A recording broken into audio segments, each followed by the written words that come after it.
Hello friends, कैसे हैं आप सब। आइए दोस्तों, ज़रा अपना मूड रिफ्रेश करते हैं और एक बढ़िया सी कहानी सुनते हैं जिसका शीर्षक है विरासत। महेश के घर आते ही बेटे ने बताया कि वर्मा अंकल आर्टिगा गाड़ी ले आए हैं। पत्नी ने चाय का कप पकड़वाया और बोली, पूरे 13 लाख की गाड़ी खरीदी और वो भी कैश में।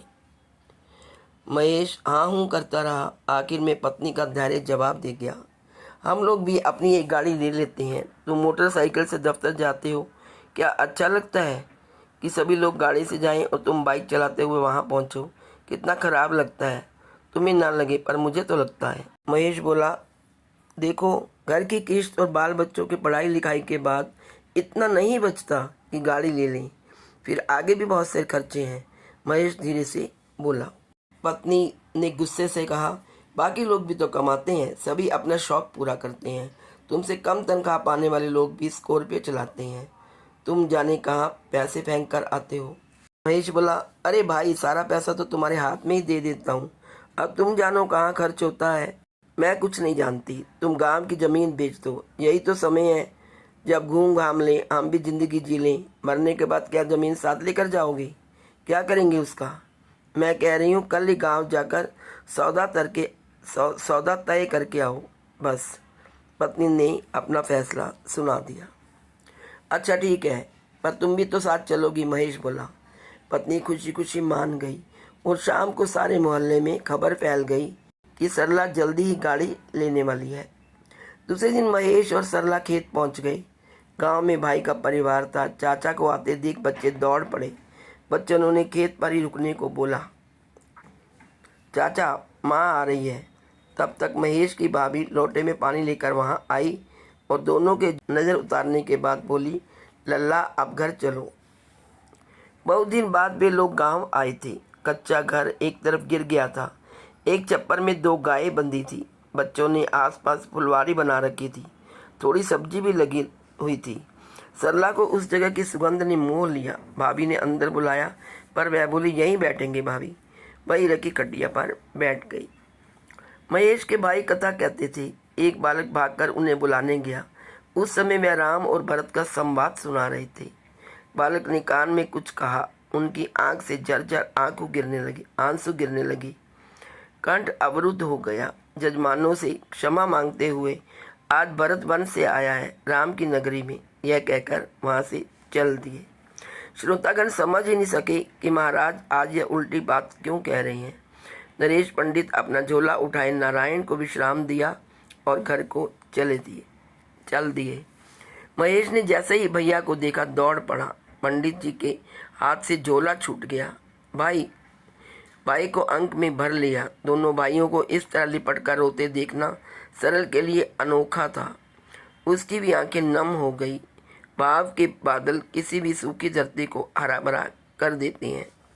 वह उठी और जेठ जी के पैर छुए। पंडित जी के मांगल्य और वात्सल्य शब्दों को सुनकर वह अंतस तक भरती रही। कमरे में रहने की अभ्यस्त आंखें की हरियाली और निर्दोष हवा से सिर हिलाती नीम, आम और पीपल को देखकर सम्मोहित सी हो रही थी। लेकिन आर्टिगा का चित्र बार बार उस सम्मोहन को तोड़ रहा था। वह खेतों को देखती तो उसकी कीमत का अनुमान लगाने बैठ जाती। दोपहर में खाने के बाद पंडित जी नित्य मानस पढ़कर बच्चों को सुनाते थे। आज घर के सदस्यों में 2 सदस्य और बढ़ गए थे। अयोध्या कांड चल रहा था। मंत्रा कैकई को समझा रही थी भरत को राज कैसे मिल सकता था। पाठ के दौरान सरला असहज होती जाती जैसे किसी ने उसकी चोरी पकड़ ली हो। पाठ खत्म हुआ। पोथी रखकर पंडित जी गांव देहात की समसामयिक बातें सुनाने लगी। सरला को इसमें बड़ा रस आने लगा। उसने पूछा कि क्या सभी खेतों में फसल उगाई जाती है? पंडित जी ने सिर हिलाते हुए कहा कि एक हिस्सा परते पड़ा है। सरला को लगा बात बन गई। उसने कहा, क्यों ना उसे बेचकर हम कच्चे घर को पक्का कर लें। पंडित जी अचक जा गए। बोले, बहू, यह दूसरी गाय देख रही हो, दूध नहीं देती, पर हम इसकी सेवा कर रहे हैं। इसे कसाई को तो नहीं बेच सकते। तुम्हें पता है इस परती खेत में हमारे पुरखों का जांगर लगा है। यह विरासत है। विरासत को कभी बेचा नहीं जाता। विरासत को संभालते हुए हम लोगों की कितनी पीढ़ियाँ खप गई। कितने बलिदानों के बाद आज भी हमने अपनी मही माता को बचा कर रखा है। बहुत लोगों ने खेत बेच दिए, उनकी पीढ़ियां अब मनरेगा में मजदूरी कर रही हैं या शहर के महासमुद्र में कहीं विलीन हो गए।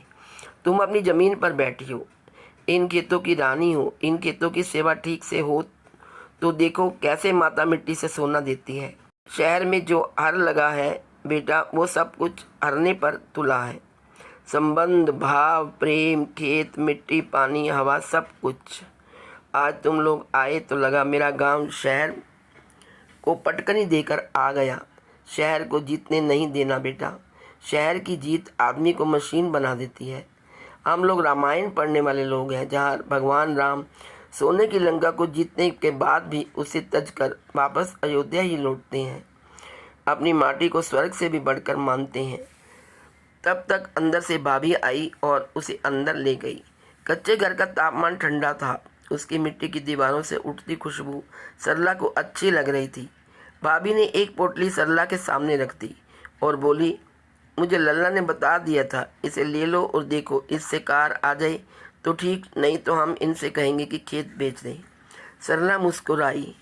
विरासत कभी बेचा नहीं जाता भाभी। मैं बड़ों की संगति से दूर रही ना, इसलिए मैं विरासत को कभी समझ ही नहीं पाई। अब यहीं इसी खेत से सोना उपजाएंगी और फिर गाड़ी खरीदकर आप दोनों को तीर्थ पर ले जाएंगे। कहते हुए सरला रो पड़ी। क्षमा करना भाभी। दोनों बहनें रोने लगी। बरसों बरस की कालिक धुल गई। अगले दिन जब महेश और सरला जाने को हुए तो उसने अपने पति से कहा, सुनो, मैंने कुछ पैसे गाड़ी के डाउन पेमेंट के लिए जमा किए थे, उससे परते पड़े खेत पर अच्छे से खेती करवाइए। अगली बार उसी फसल से हम एक छोटी सी कार लेंगे और भैया भाभी के साथ हरिद्वार चलेंगे। शहर हार गया। जाने कितने बरस बाद गांव अपनी विरासत को मिले इस मान पर गर्वित हो उठा था। तो दोस्तों, ये थी छोटी सी कहानी जो मैंने कहीं पर पढ़ी थी, तो मुझे लगा कि ये मुझे सबको सुनानी चाहिए। आशा आपको स्टोरी अच्छी लगी होगी। यदि आपको पसंद आए तो please like, share and subscribe. Thank you so much.